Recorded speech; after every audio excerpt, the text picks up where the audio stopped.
friends! Welcome to Distance Learning week number 4. If you didn't know, I guess this week is Spirit Week according to Student Council. So you can have dress up days that are done at home, which is kind of fun. So I hope you're doing good. This is the planner for week number 4 through April 24th. On Friday, last Friday, you were supposed to read the chapter Speaking of Courage and the things they carried. So there's an assignment here that is due by Friday, and it goes with just the Speaking of Courage chapter. So I think I told you last week, make sure that you read that chapter really carefully. The link to me reading it is here too. So it's kind of long, but it's a really good and interesting chapter, and there's some questions in this assignment that go with it.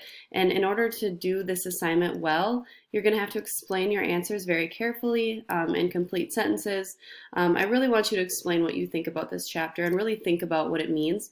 It's worth 20 points, so this is due by Friday. Please make sure that you take your time doing that assignment. For Tuesday, you're just going to read the chapter notes. It's not very long. For Wednesday, the chapter In the Field. For Thursday, chapters 18 and 19. Those are not very long either.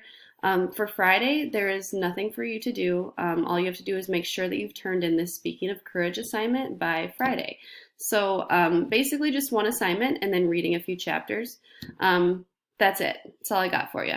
So I hope you're doing good. If you ever need anything, please email me. You can email me at any time. I really miss you guys, and I know it can be hard to stay motivated when you're at home and you're trying to do school.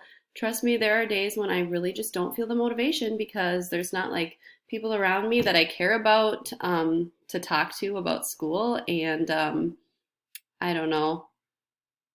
I miss you, and it's hard sometimes to stay motivated, but we can do this. We're in this together. I'm here for you. We got this.